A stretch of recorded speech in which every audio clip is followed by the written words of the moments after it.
नमस्कार, स्वागत है आपका हमारी खास पेशकश में। और आपको बता दें कि इस हफ्ते आईपीओ बाजार में काफी हलचल है। मैं कहूंगा जबरदस्त हलचल है।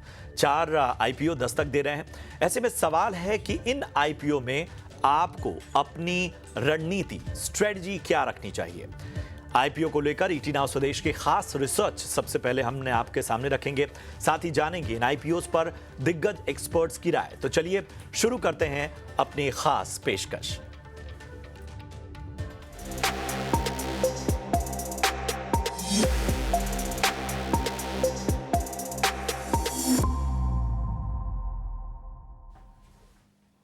जी हां, तो आईपीओ के जो 4 आईपीओ आपको हम बता रहे हैं, उनमें सबसे पहला जो नाम है वो है एजिस वोपाक टर्मिनल्स आईपीओ। जी हां, थोड़ी जानकारी जो है वो आपको दे देते हैं।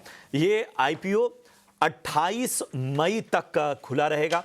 प्राइस बैंड जो है इस आईपीओ की वो 223 से 235 रुपए के बीच है। लॉट साइज जो है वो 65 शेयर का है। इशू साइज जो है 250 करोड़, मतलब इससे जुटाए जाएंगे। और इन सब के बारे में जरा विस्तार से चर्चा करेंगे। और हमारे साथ आज स्टूडियो में 2 बेहद खास मेहमान, में परिचय करा दूं। हमारे साथ हमारे हेड ऑफ रिसर्च अभिषेक गाव शिंदे इस चर्चा में शामिल हो रहे हैं। और हमारे साथ सेबी के इंडिपेंडेंट रिसर्च एनालिस्ट शरण लीलाने साहब भी जुड़ रहे हैं। आप दोनों का बहुत बहुत स्वागत। और अभिषेक सर, सबसे पहले मैं आपके पास आना चाहूंगा। मुंबई में मॉनसून की एंट्री हो गई, क्या धमाकेदार एंट्री हुई है। और लगता है कि आईपीओ मार्केट में भी बरसात जबरदस्त है।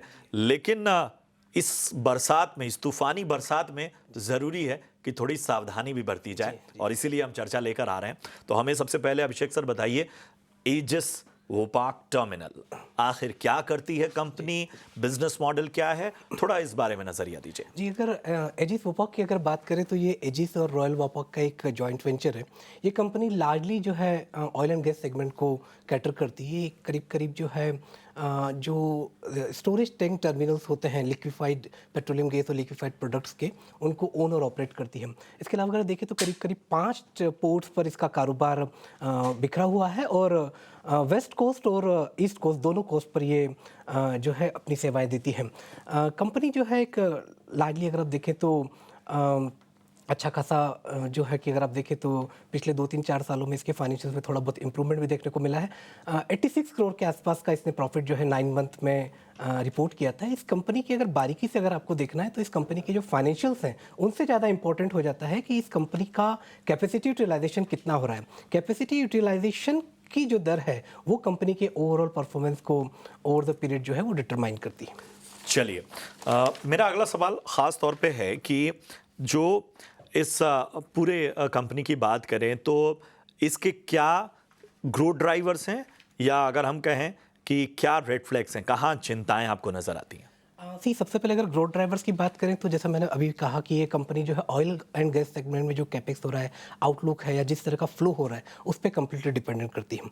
इसके अलावा अगर देखें तो ये कंपनी से एक बड़ा जो फंड रेज कर रही है उसका एक बहुत बड़ा हिस्सा जो है डेट रिपेमेंट के लिए यूज़ किया जा रहा है। तो ऑब्वियसली अगर आप डेट रिपेमेंट कर रहे हैं तो उसका फायदा आपको बॉटम लाइन पर आगे आने वाले सालों में देखने को मिल सकता है, क्योंकि आपके इंटरेस्ट कॉस्ट की सेविंग होगी।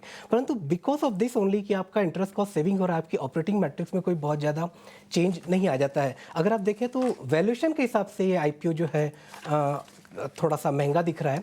अगर आप जो 9 मंथ के जो फाइनेंशियल्स दिए गए हैं उनको अगर आप एनुअलाइज बेसिस पर भी देखें तो करीब करीब market cap to sales ratio 42 times के आसपास तक चला जाता है।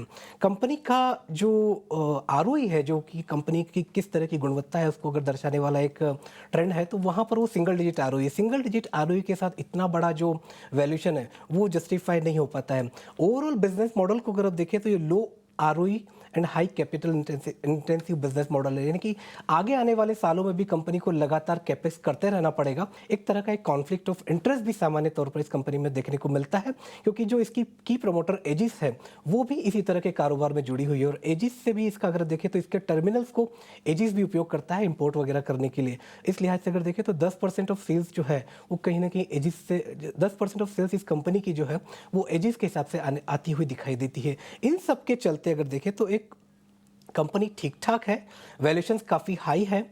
वेस्ट कोस्ट टर्मिनल से इसका 90% रेवेन्यू आता है, तो वेस्ट कोस्ट टर्मिनल्स में अगर कोई इशू होता है, वेस्ट कोस्ट टर्मिनल्स में अगर कोई इशू होता है तो उसका भी इस कंपनी पर जो है असर पड़ेगा। इन सब को देखते हुए अगर आप देखें तो कंपनी में जो है हाई वैल्यूएशन के चलते कंसर्न्स हमें जो है ज़्यादा दिखाई देते हैं। शरण, मैं आपके पास आना चाहूँगा, आप इस आईपीओ को कैसे देखते हैं और अगर आम निवेशकों को रेकमेंड करना हो तो आपकी तरफ से क्या राय होगी? तो अभिषेक की बातों से मैं काफ़ी सहमत हूँ। अभिषेक जी ने वैसे तो सब बता दिया। इनकी वैल्यूएशन करीबन 230 टाइम्स पी है। ये आगे चल के बेसिकली आपका FY30 तक फुली वैल्यूड है, 5 साल आगे तक। उसमें मैंने इनके ग्रोथ भी कैलकुलेट कर लिए, इनके न्यू कैपेसिटी एक्सपेंशन भी कैलकुलेट कर लिए।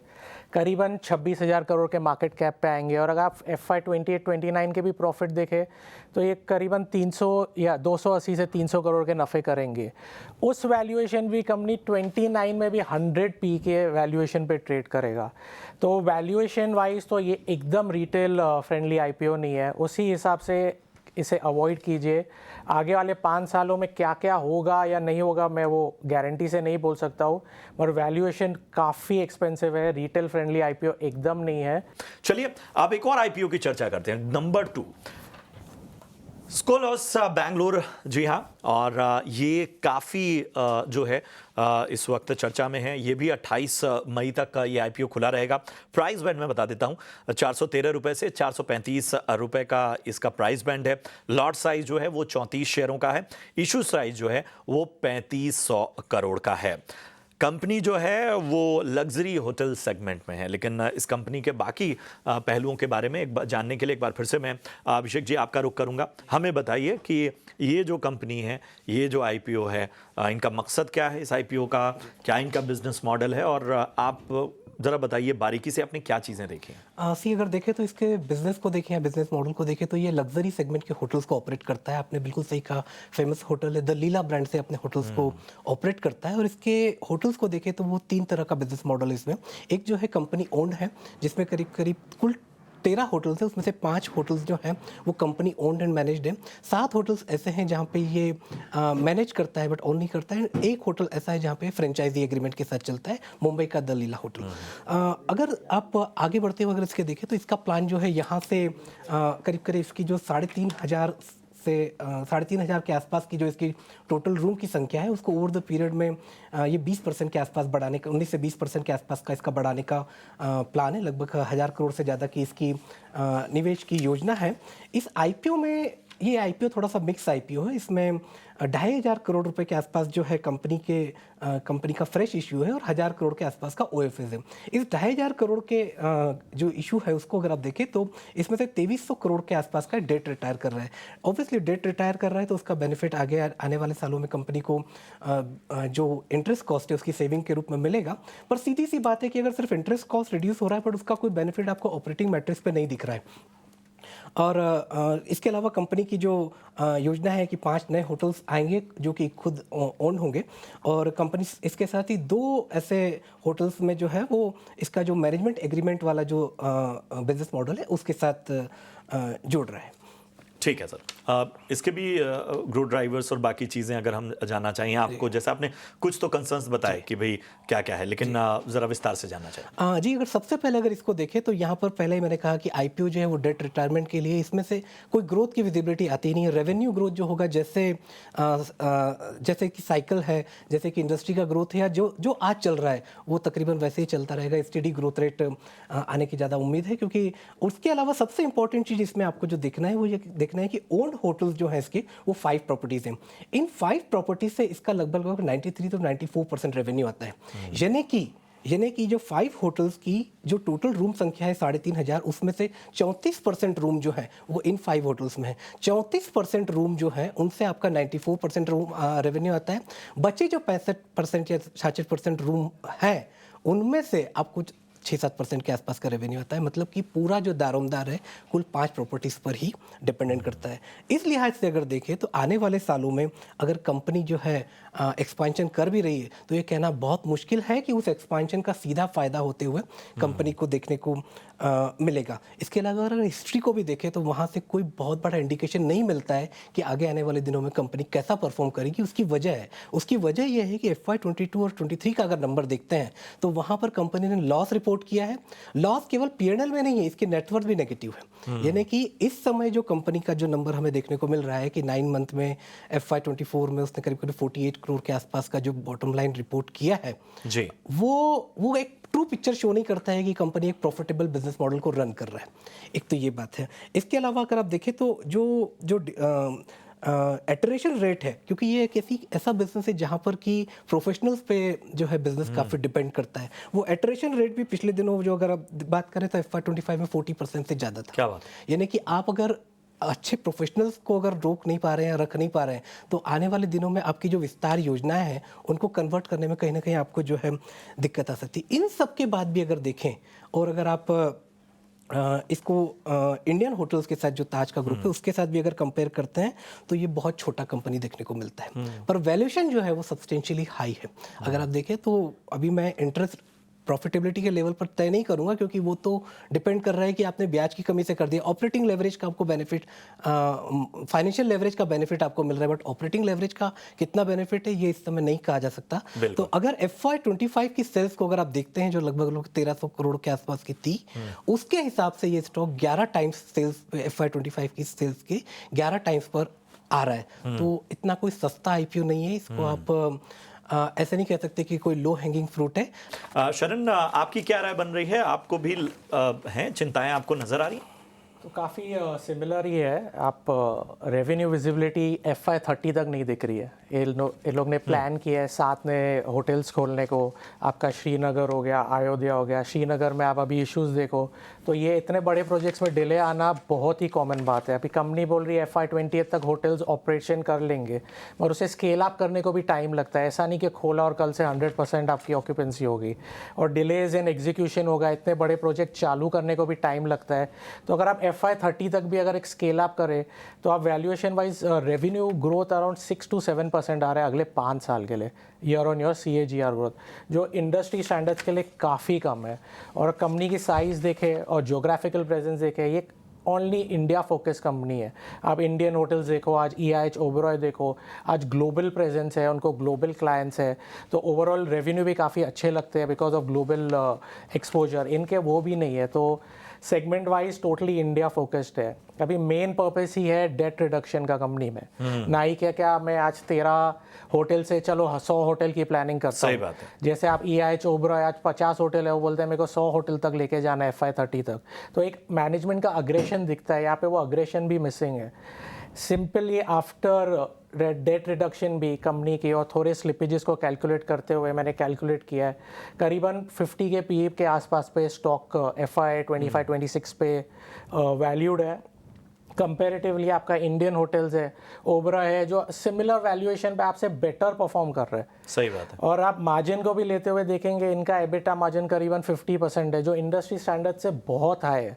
तो ओवरऑल आप आगे चल के वो बेसिकली इंडस्ट्री स्टैंडर्ड पे ही आएगा। अगर आपका इंडियन होटल 35% मार्जिन कर रहा है तो इनके 50% भी सस्टेनेबल नहीं है। बिल्कुल। और 90% रेवेन्यू 5 होटल से आता है।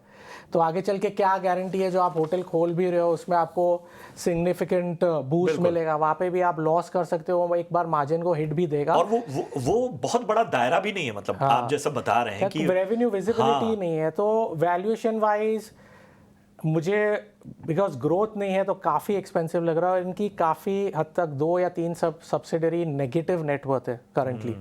अगला नाम जिस IPO का है उसका नाम है प्रोस्टाम इन्फो सिस्टम्स। अब बता दें ये IPO कल से खुल रहा है, यानी 27 मई से खुल रहा है और ये 29 मई को बंद होगा। प्राइस बैंड जो है वो 95 रुपए से लेके 105 रुपए तक है। लॉट साइज 142 शेयरों का है और इशू साइज जो है वो 168 करोड़ का है। कंपनी जो है पावर सॉल्यूशंस प्रोडक्ट्स की डिजाइनिंग और मैन्युफैक्चरिंग में है। तो बस ये एक बेसिक जानकारी हमने आपको दे दी, लेकिन अभिषेक जी आपके पास आऊंगा, बताइए प्रोस्टाम इन्फो सिस्टम कल से खुलेगा IPO, वैसे तो हमें बताइए कि क्या है इसका बिजनेस मॉडल। सी प्राइमा फेसी आज मैं सुबह किसी से बात कर रहा था प्रोस्टाम इन्फो सिस्टम के बारे में, तो उन्होंने कहा ये आईटी की कंपनी है क्या। तो मैं आपकी जानकारी को यहाँ दुरुस्त कर दूँ, ये आईटी की से रिलेटेड कारोबार से जुड़ी हुई कोई कंपनी नहीं है। ये पावर सॉल्यूशन प्रोडक्ट्स असेंबल और मैन्युफैक्चर करती है, और मैं इस बात पर जोर दे रहा हूँ कि असेंबल और मैन्युफैक्चर करती है, दोनों में बहुत डिफरेंस होता है। तो पावर सॉल्यूशन जैसे कि आपने देखा यूपीएस हुआ, इन्वर्टर हुआ, इस तरह के जो प्रोडक्ट्स होते हैं उसके एक कारोबार में है। इसके महाराष्ट्र में 3 जो है प्लांट्स हैं, और इसके बिजनेस मॉडल को देखें तो उसमें भी 2-3 चीज़ें हैं कि एक तो इसका जो रेवेन्यू आता है खुद जो असेंबल करती है, खुद जो है उनको मैन्युफैक्चर करती है और सेल करती है। दूसरा ये होता है कि ये थर्ड पार्टी प्रोडक्ट को लेके जो है बेच देती है। तीसरा इसमें जो रेवेन्यू स्ट्रीम होती है वो होती है एएमसी वाली होती है। इसके फ्यूचर प्लान्स भी जुड़े हुए हैं कि इसको जो है अपनी जो मैन्युफैक्चरिंग कैपेसिटी है उसको बढ़ाना है, अपना जो है कस्टमर बेस को एक्सपांड करना है, क्योंकि इसका लार्जर पार्ट ऑफ रेवेन्यू जो है कुछ चुनिंदा कस्टमर से ही आता है। Working capital intensive business model है और इस पर हम आगे चर्चा करेंगे। इसके साथ ही साथ जो है कंपनी जो है इनऑर्गेनिक ग्रोथ अपॉर्चुनिटीज़ के बारे में भी जो है विचार कर रही है। अगर आप FY9 मंथ FY25 के बारे में बात करें तो कंपनी ने 269 करोड़ के आसपास का रेवेन्यू बनाया था, जिसमें 13.5% के आसपास का एबिटा मार्जिन था और 22 करोड़ के आसपास का प्रॉफिट था। एक और चीज़ बड़ी इंपॉर्टेंट जो आपको नोट करना चाहिए, 9 मंथ FY25 में इसके वर्किंग कैपिटल डेज थे 123। ठीक है जी, चलिए, तो आप जब ये पूरी जानकारी दे रहे थे, एक शब्द बार बार आ रहा था, वर्किंग कैपिटल। जी, जी। और चूंकि अब तक हमने जो 2 आईपीओ की चर्चा की है उसमें सबसे इंपॉर्टेंट फैक्टर वैल्यूएशन, Yes. तो जरा इन दोनों फ्रंट पे बताइए कि आखिर ये कंपनी कहाँ ठहरती है। सी अगर इन दोनों कंपनी जो हमने जिसके बारे में बात की उसके कंपैरिजन में अगर हम प्रोस्टाम के बारे में बात करें तो यहाँ पे बिजनेस मॉडल में हमें बड़े फ्लॉ देखने को मिलते हैं। इसको मैं बोलूँगा कि ये कंप्लीटली एक working capital intensive business model है। अगर आप सबसे पहला रेड फ्लैग इसके बारे में देखें तो जो कंपनी आईपीओ से जो फंड रेस कर रहा है उसका 43%, आप नोट कीजिए, आईपीओ से जो मैं फंड रेस कर रहा हूँ उसका 43% मैं यूटिलाइज करने वाला हूँ वर्किंग कैपिटल रिक्वायरमेंट के लिए। आपके लिए, आपकी जानकारी के लिए मैं इसमें ऐड ऑन कर दूं कि वर्किंग कैपिटल होता क्या है। एक शॉर्ट टर्म फंडिंग होती है और आईपीओ फंडिंग क्या है, एक लॉन्ग टर्म फंडिंग है।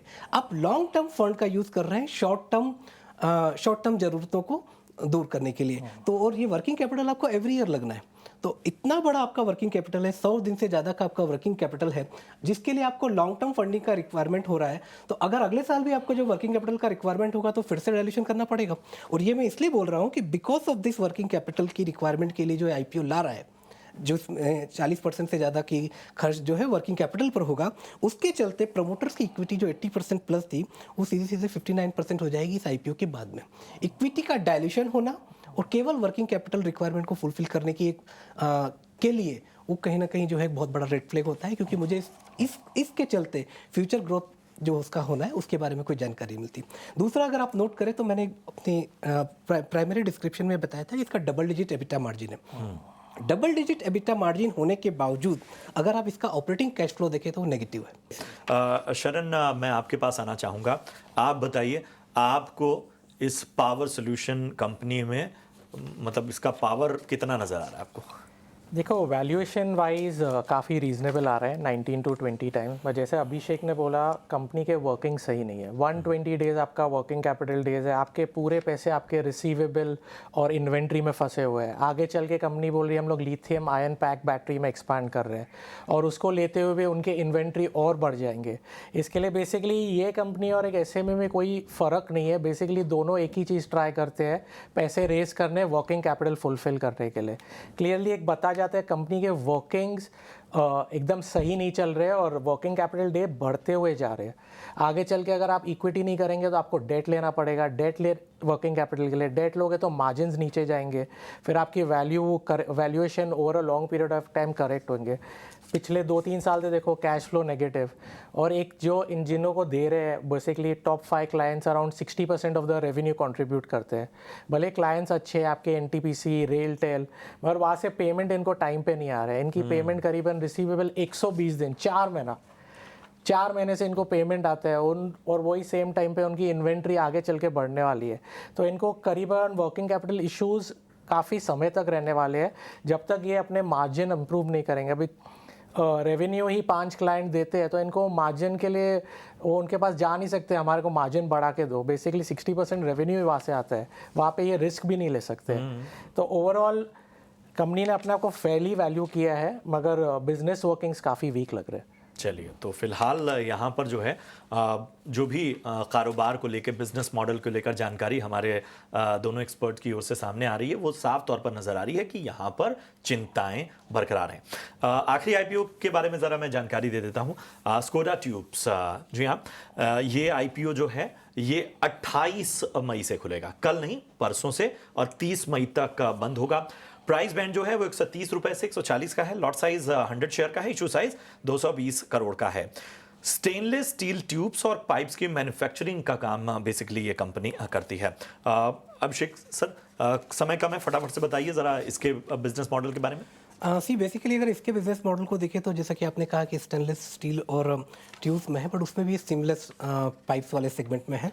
लार्जली अगर देखें तो अराउंड 70% के आसपास का रेवेन्यू डोमेस्टिक मार्केट से, 28% रेवेन्यू जो है एक्सपोर्ट मार्केट से आता है। सीमलेस प्रोडक्ट्स जो ऑलमोस्ट 85% इसका रेवेन्यू का हिस्सा है। बट इसके बिजनेस मॉडल में एक दो चीज़ें बता दूँ कि स्टॉकिस बेस्ड बिजनेस मॉडल इसका है। ये कंपनी मैन्युफैक्चर करके सर्टन स्टॉकिस को अपना माल प्रोवाइड करता है और उसके बाद फिर जो है वो सेकेंडरी सेल्स वहाँ से होता है।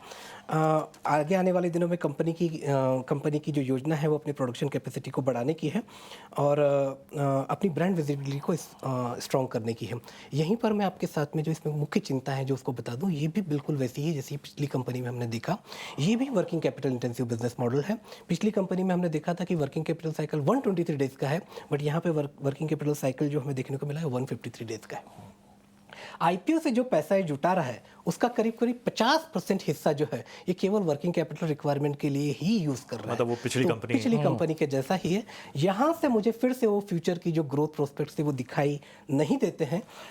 अगर मैं देखूँ तो इसका जो एबिटा मार्जिन है वो अगेन 17% के आसपास से डबल डिजिट एबिटा मार्जिन है, बट वो ऑपरेटिंग कैश फ्लो में कन्वर्ट नहीं हो रहा है क्योंकि आपकी एबिटा मार्जिन या प्रॉफिटेबिलिटी को वर्किंग कैपिटल खा रहा है।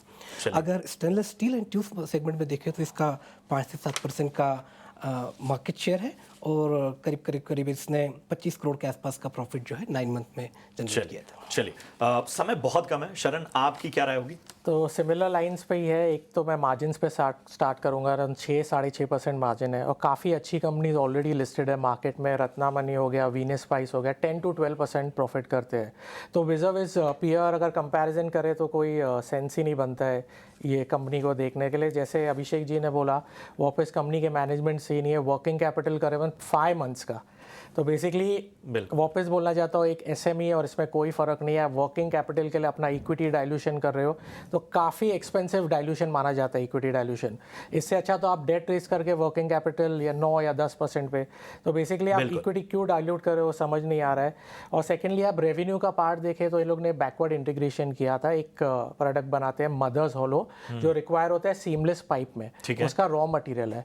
तो उनका वहाँ पे एक्सेस प्रोडक्शन हो गया था, तो 20% ऑफ द रेवेन्यू तो वहाँ से आ गया जो आगे चल के पॉसिबल नहीं है क्योंकि इनकी खुद की कैपेसिटी एक्सपैंड हो रही है। तो वो इंटरनली कंज्यूम कर देंगे, तो वो आपका जब कैपेसिटी और सेल बढ़ेगा आपका रेवेन्यू बढ़ते हुए नहीं दिखाई देगा क्योंकि एक तरफ से मदर्स होलो का सेल 0 हो जाएगा। तो वैल्यूएशन वाइज 30 टाइम्स पे है। कंपैरेटिवली आपको प्रीमियम मिलेगा नहीं क्योंकि अच्छे मार्जिन की कंपनियां ऑलरेडी लिस्टेड है, अच्छा काम कर रहे हैं, अच्छे ग्रोथ के साथ पीयर्स अच्छा कर रहे हैं तो वहां पर कहीं नहीं ठहरती है कंपनी। चलिए, फटाफट से मेरे पास 30 सेकंड का वक्त आप सबको दूंगा। बताइए शरण, इस आईपीओ पे आपकी सलाह? इस आईपीओ पे मेरी कॉशियस की सलाह रहेगी। आगे चल के 3 to 4 क्वार्टर्स देखेंगे, अगर अपना मार्जिन इंप्रूव कर सकते हैं तो एक बार मैं रिव्यू करूंगा। ठीक है। अभिषेक सर, आपकी स्कोडा ट्यूब्स पे क्या मार्क्स देंगे आप? 2.5 2.5 स्कोडा ट्यूब्स को। एजिस को आपने 3.5 दिया और श्लॉस बेंगलुरु को कितने स्टार? 4 स्टार। प्रो स्टाम को आप कितने स्टार देंगे? 2.5 मार्क्स। मतलब ये सर, एक बार फिर से शरण मैं आपके पास आना चाहूंगा। आप बताइए फटाफट से, एजिस, श्लॉस, प्रो स्टाम, स्कोडा ट्यूब्स। तो एजिस और लीला तो क्लियरली अवॉइड है। और जैसे मैंने स्कोडा ट्यूब्स में अभी बोला, अब कॉशियस है, 2 से 3 क्वार्टर देखेंगे। प्रोस्टैम में भी सेम रिव्यू रहेगा, कॉशियस। वैल्यूएशन रीजनेबल है, देखेंगे कंपनी अपने आगे चल के 2 से 3 क्वार्टर में वर्किंग कैपिटल में सुधार ला सक रही है या नहीं ला सक रही है, उसके बाद ही एक रिव्यू दिया जाएगा। ठीक है। तो ये थे हमारे दिग्गज एक्सपर्ट की राय इन 4 आईपीओ पर और आपको पूरी तरह से तस्वीर साफ हो गई। ईटी नाउ स्वदेश का मकसद यही है कि पूरी तरह से जो आम निवेशक हैं उन्हें किसी तरह का नुकसान ना हो, उनको तमाम बातें हम स्पष्ट रूप से बताएं। क्या है इन कंपनियों के रेड फ्लैग्स, वो भी हमने आपके सामने रख दिए और हमारे दिग्गज एक्सपर्ट्स ने उन्हें मार्क्स दिए, उन पर अपनी राय बहुत ही पुख्ता तौर पर आपके सामने रख दी। चलिए फिलहाल आप दोनों से विदा लेंगे। अभिषेक जी और शरण, अच्छा लगा स्टूडियो में आप दोनों आए और इस तरह की चर्चा रही और आम निवेशकों का मार्गदर्शन किया। चलिए इन सब के बीच में अब फिलहाल मुझे और मेरी पूरी टीम जो है उस आईपीओ सेगमेंट में आप इजाजत दे सकते हैं, लेकिन आगे भी चर्चाओं का सिलसिला जारी रहेगा। बने रहिए हमारे साथ।